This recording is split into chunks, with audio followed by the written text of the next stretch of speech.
आज हम अहमदनगर का किला, जो जैसे ऐसे तो हमने पहले अगले वाले अध्याय में हमने इसी में पढ़ा था अहमदनगर का किला, जिसमें जवाहरलाल नेहरू 8 बार जेल जा चुके थे और 9वीं बार जेल कहाँ गए थे? अहमदनगर के किले के अंदर पास में। तो उसमें अतीत के भार के बारे में हमने पढ़ा था पहले।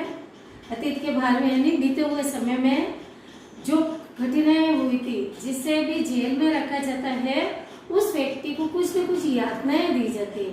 तो उस समय जवाहरलाल नेहरू को भी जेल में रखा गया था और उनको कुछ यातनाएं दी गई थी, उसके बारे में हमने पढ़ा था। यानी जैसे जेल में क्या, या तो पत्थर तोड़ना या कुछ घास फूस उगाना या मिट्टी खोदना, घट्टी जलाना, ये सभी कार्य जेल में सजा के रूप में दिए जाते थे।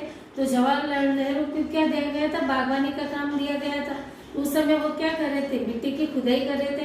तो उससे आगे हम अब पढ़ेंगे। खुदाई के दौरान हमें जमीन की सतह के बहुत नीचे दबे हुए प्राचीन इमारतें, हिस्से यानी गुंबद आदि मिले। यानी जब जवाहरलाल नेहरू ने उस मिट्टी को खोदना शुरू किया तो उसके अंदर से क्या निकले? जो मिट्टी खोदी थी खुदाल से, तो कुछ अवशेष मिले। किसके? दीवारों के, गुंबद के और महलों के। तो ऊपरी हिस्सा मिला। हम बहुत दूर नहीं जा सके क्योंकि न तो अधिकारियों से इनकी मंजूरी मिली और न ही हमारे पास इस प्रकार के औजार थे कि हम नीचे तक उसकी खुदाई कर सके। क्यों नहीं कर सकते? क्योंकि ये खोदने के लिए उनको क्या दिया जाता था? एक खुदाल दिया जाता था और खुदाल से बहुत नीचे गहराई तक खुदाई नहीं कर सकते थे। क्यों नहीं कर सकते थे? क्योंकि खुदाल से थोड़ी बहुत जगह खोदी जाती थी और बड़े बड़े औजार उनको खोदने के लिए नहीं दिए जाते थे। अगर बड़े औजार देते थे क्या करते थे? कोई ऐसा न हो कि कोई सुरंग बना के व्यक्ति खुदाल से बड़ा रास्ता बना ले और जेल से कहीं बाहर ना निकल जाए, इसलिए खुदाल जैसा ही औजार उन्हें दिया जाता था खोदने के लिए। बड़े बड़े औजार खुदाई के लिए नहीं दिए जाते थे, इसलिए वह ज्यादा कुछ बड़े बड़े अवशेष नहीं निकाल सके। केवल छोटे मोटे थोड़े बहुत ही उन्हें अवशेष प्राप्त हुए, क्योंकि ऊपर का हिस्सा खो सके, वो नीचे तक गहराई तक नहीं खो सके थे। अब मैंने खुदाल छोड़कर हाथ में कलम उठा ली। यानी जवाहरलाल नेहरू ने कहा कि अब मैंने खुदाई का काम छोड़कर मन में सोचा कि अब कलम चलाऊंगा। यानी मैं कुछ जो बीता हुआ समय है या वर्तमान आने वाला है या भविष्य में क्या होने वाला है उसके बारे में लिखूंगा। पर मैं जब आजाद नहीं हो जाता और कलम के माध्यम से वर्तमान को अपने अनुभव का हिस्सा नहीं बना लेता, मैं उसके बारे में नहीं लिख सकता। तो जवाहरलाल नेहरू ने कहा मेरी इच्छा हुई कि मैं कुछ लिखूं। किसके बारे में? वर्तमान, यानी जो चल रहा है उसके बारे में लिखूं। पर अभी तो हमारा देश आजाद भी नहीं हुआ, तो मैं वर्तमान के बारे में भी पूर्णतः नहीं लिख सकता। न ही पैगंबर की भूमिका आखिर कर मैं फिलहाल भविष्य के बारे में लिख सकूं। उसने कहा कि पैगंबर यानी क्या होता है? ईश्वर, कि मैं ईश्वर भी नहीं हूँ। अगर मैं ईश्वर होता तो क्या भविष्य में क्या होगा उसके बारे में लिख सकता। न मैं भगवान का अवतार हूँ। पैगंबर होता है ईश्वर का स्वरूप या अवतार, तो मैं भगवान का अवतार भी नहीं हूँ कि मैं भविष्य के बारे में लिख सकूं। तो मैं उसके बारे में भी नहीं लिख सकता। बचा रहता है अतीत। अब मेरे पास पीछे क्या बचा है? केवल मेरा बीता हुआ समय, यानी भूतकाल में जो मेरे साथ हुआ है वह मेरे पास बचा हुआ है। पर मैं उसके बारे में भी किसी इतिहासकार या विद्वान की तरह विद्वतापूर्ण शैली में नहीं लिख सकता। और जो बीता हुआ समय है उसके बारे में भी मैं पूर्णतः नहीं लिख सकता, क्योंकि इतिहासकार और मैं विद्वान भी नहीं हूँ, न इतिहासकार हूँ, तो उसके बारे में भी मुझे पूरी जानकारी नहीं है। तो मैं क्या लिख सकता हूँ? मैं पहले की ही तरह अपने आज के विचारों और क्रियाकलापों के साथ संबंध स्थापित करके उसके बारे में कुछ लिख सकता हूँ। या तो मैं अपने विचारों को लिख सकता हूँ या मेरे साथ जो क्रियाकलाप हुए उनके बारे में लिख सकता हूँ। बाकी मैं कुछ नहीं लिख सकता, क्योंकि मैं ना तो इतिहासकार हूँ न ही विद्वान हूँ। तो मैं केवल मेरे साथ जो मेरे मन के जो विचार है, मेरे साथ जो कार्य हुए हैं, जो मैंने क्रियाकलाप देखे उनके बारे में ही लिख सकता हूँ। फिर लेखक कहता है गेटे, यानी संत गेटे के बारे में। गेटे ने एक बार कहा था कि इस तरह का इतिहास लेखन अतीत के भारी बोझ से एक सीमा तक राहत दिलाता है। यानी गेटे, संत गेटे हुए हैं, उनके बारे में उन्होंने कहा है कि इतिहास के बारे में जो अतीत के यानी बीते हुए समय के बारे में जो लिखता है, यानी बीता हुआ समय का बोझ, यानी बीते हुए समय में क्या क्या हुआ उसके बारे में अगर हम लिखते हैं तो उसकी जानकारी किसको मिलती है? जो आने वाली पीढ़ी है उनको मिलेगी, या वर्तमान में जो व्यक्ति है उनको मिलेगी, भविष्य में लोग पढ़ेंगे उनको मिलेगी, तो उनको राहत मिलेगी, यानी थोड़ी संतुष्टि मिलेगी। हम बीते हुए समय के बारे हमें बीते हुए समय के बारे में पता कैसे चलता है? कुछ पुरानी घटनाओं के द्वारा, या जिन महापुरुषों के बारे में कुछ हमने कहानियां पढ़ी है उस समय की, उससे पता चलता है। तो लेखक भी यही कह रहा है कि हमें बीते हुए समय की जानकारी कैसे मिलेगी?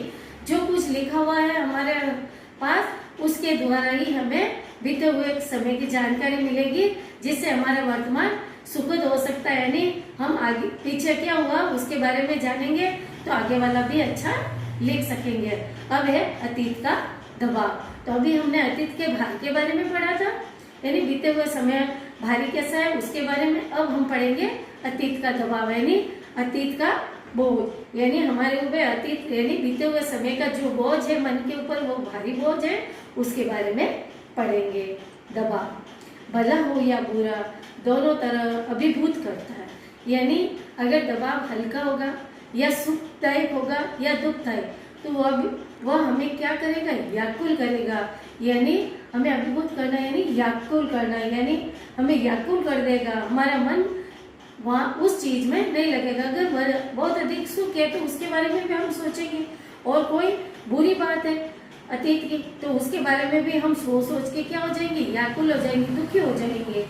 कभी कभी ये दबाव दम घोटू होता है, खास तौर पर उन लोगों के लिए जिनकी जड़ें बहुत पुरानी सभ्यता है, मसलन भारत और चीन की सभ्यता। तो कह रहा है कि कभी कभी हमारा ये जो पुरानी परंपरा है, रीति रिवाज है, और उनसे जुड़ी हुई कुछ बातें हैं, तो हमारा दम घोटे वैसी लगती। कोई कोई ऐसी बुरी बात होती है जिसको सोचकर हमारे मन में एक घुटन से होते हैं, बहुत अधिक दुख होता है। तो ऐसा लग रहा है जैसे ये दम घोटने वाली वह हमारे मन को दुख पहुंचाने, पीड़ा पहुंचाने जैसी होती है।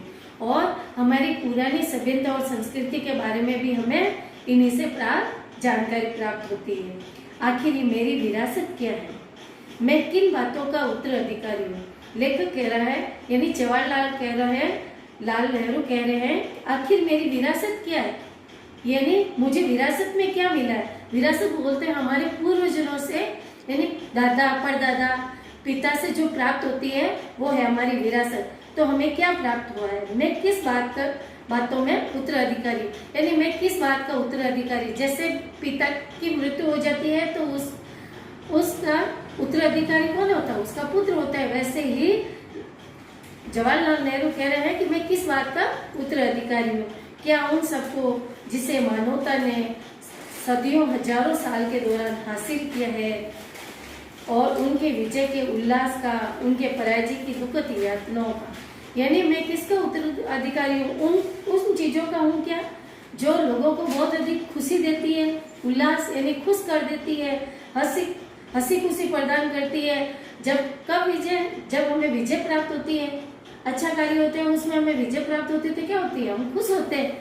और कभी कभी हमें पराजय का सामना भी करना पड़ता है। जब हमारा भारत देश अंग्रेजों का गुलाम था उस समय कभी कभी अच्छी बातें भी हुई हमारे साथ, और बहुत बार हमें उनके सामने सरमस्तक होना पड़ा, यानी उनके सामने झुकना भी पड़ा। तो कभी कभी दुख का अनुभव भी होता है, पराजय होती है तब। और जब हमारे कुछ अच्छे देशभक्त शहीद हमारे देश के लिए शहीद हुए, परंतु देश के लिए कुछ करके शहीद हुए हैं, तो वो सोचते हैं तो हमें खुशी भी होती है। मानव के उन हैरत अंग्रेज साहसिक कार्यों का जिनकी शुरुआत युगों पहले हुई और जो अब भी जारी है और हमें आकर्षित करती है, मैं इन सबका वारिस हूँ। लेखक कह रहा है, यानी किसका वारिस है वो? जैसे हमारे देश को आजाद कराने के लिए ऐसे शहीद हुए, ऐसे देशभक्त हुए, ऐसी नारियां हुई है जिन्होंने देश की रक्षा में अपना सांस और वीरता से युद्ध करते हुए युद्ध भूमि में वीर गति को प्राप्त हो गए। तो ऐसी बातें सुनकर मेरे मन में बहुत खुशी भी होती है और मेरे देश को ऐसे आजाद देखकर मेरे मन में बहुत अधिक प्रशंसा होती है, आकर्षण बढ़ता है, यानी उसकी ओर आकर्षित होता हूँ मैं। ये सभी मुझे विरासत में मिली है, यानी इस पर मेरा अधिकार है, ये मुझे देश आजाद होने पर प्राप्त हुए। साथ ही उन सबको भी जिसमें पूरी मानव जाति की साझेदारी, इस पे केवल मेरा अकेले का अधिकार नहीं, इस पर पूरे समाज का यानी सभी लोगों का अधिकार है। भारत पर केवल एक व्यक्ति का अधिकार तो नहीं हो सकता, तो इस पर सभी का अधिकार है, उसके बारे में बताया। हम भारतवासियों की विरासत में एक खास बात है जो अनोखी नहीं है, क्योंकि कोई व्यक्ति औरों से एकदम अलग नहीं हो सकता। सभी व्यक्ति एक जैसे, एक दूसरे से जुड़े हुए हैं, कोई व्यक्ति किसी से अलग नहीं हो सकता। भगवान सभी के अंदर एक समान विराजमान होते हैं। ये नहीं है कि हर व्यक्ति में अलग अलग प्रकार से विराजते हैं, यानी अलग अलग होते हैं, नहीं। तो भगवान के लिए सभी व्यक्ति एक समान होते हैं। तो ये कह रहा है कि मैं एकदम अलग नहीं हूँ, मैं भी इसी संसार से, इसी देश से जुड़ा हुआ हूँ। अलबत्ता ये बात हम लोग पर विशेष रूप से लागू होती है जो हमारे रक्त मांस अस्थियों में समाई हुई है। इसकी विशेषता से हमारा वर्तमान रूप बना है और हमारा भावी रूप बनेगा। यानी हमारे शरीर के अंदर रक्त सबके एक जैसा है, मांस अस्थियां, यानी शरीर के अंदर किसी के रक्त का यानी खून का रंग अलग अलग प्रकार का नहीं होता, यानी कि किसी का लाल होता है, किसी का पीला होता है, किसी का हरा होता है। सभी के रक्त का रंग कैसा होता है? लाल होता है। और सभी का शरीर अस्थियों और मांसपेशियों से या मांस से और इन्हीं से बना हुआ है। तो जिस प्रकार हर व्यक्ति देश के लिए कुछ करना चाहता है तो वह क्या करेगा? तो उसका देश आजाद ही रहेगा और वह देश के लिए कुछ कर दिखलाएगा। तो सभी व्यक्तियों के लिए, सभी भारत देश सभी के लिए एक है और उसके लिए कुर्बान होने वाले व्यक्ति भी समान है।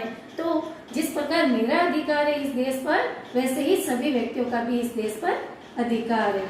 इसे निश्चित विरासत का विचार और वर्तमान पर इसे लागू करने की बात एक लंबे अरसे से मेरे मन में घर किए हैं। मैं इसी के बारे में लिखना चाहता हूँ। विषय की कठिनाई और जटिलता मुझे भयभीत करती है। मुझे लगता है कि मैं सतही तौर पर इसका स्पर्श ही कर सकती हूँ, तो कर सकता हूँ। तो लेखक ने क्या, जवाहरलाल नेहरू ने कहा कि इसके बारे में लिखना बड़ा कठिन व जटिलतापूर्ण है, क्योंकि इसके बारे में पूर्ण जानकारी नहीं लिख सकता और इतनी जानकारी है कि उसके लिए कलम और कागज भी कम पड़ जाएंगे। जिस प्रकार लेखक कह रहे हैं, जवाहरलाल नेहरू कहते हैं, अगर पूरी धरती को मैं कागज बना लूं और पूरे पेड़ों को मैं कलम बना लूं, तो भी मैं इन देशवासी को जिन्होंने देश के लिए अपने प्राणों को निछावर कर दिया है, या उन महापुरुषों को या देश भक्तों के बारे में नहीं लिख सकता जो देश के लिए कुर्बान हो गए हैं। तो उसके लिए मेरे कलम और कागज भी कम पड़ जाएंगे। तो लेकर केवल इतना ही कहकर अपनी बात को विराम देता है, यानी वह कह रहा है बस मैं अब इतना ही लिख सकता हूँ, क्योंकि इसके लिए मेरे पास न तो इतना कागज है, न ही मेरे पास इतनी कलम है कि मैं उनकी पूरी जानकारी दे सकूं। अब हम कक्षाकारी प्रश्न और गृहकार्य प्रश्न करेंगे। कक्षाकारी प्रश्न, जवाहरलाल नेहरू को खुदाई के दौरान जमीन में से किसके हिस्से मिले? यानी जवाहरलाल नेहरू ने जब खुदाई की थी उस समय उसमें से खुदाई के द्वारा उन्होंने जब जमीन को नीचे के भाग को खोदा था तो क्या मिले थे? इमारतें, गुंबद और कुछ पुरानी दीवारें प्राप्त हुई थी। उन्होंने खुदाई छोड़कर कलम क्यों पकड़ ली? लेकर कह रहा है कि जवाहरलाल नेहरू क्या कर रहे थे? खुदाई से जमीन को खोद रहे थे। तो वो कह रहे हैं कि मैं कुछ इसके बारे में जो मैंने अनुभव किया उसके बारे में मैं लिखना चाहता हूँ, इसलिए उन्होंने खुदाई को छोड़कर क्या पकड़ ली थी? कलम पकड़ ली। वो चाहते थे कि वर्तमान में भविष्य में क्या होने वाला है उसके बारे में लिखूं, पर उसके बारे में उन्हें जानकारी नहीं थी, इसलिए उन्होंने किसके बारे में लिखा? अपने बीते हुए समय के बारे में, अपने विचारों और क्रियाकलापों के अतीत के बारे में लिखा है। संत गेटे ने इतिहास के बारे में क्या कहा?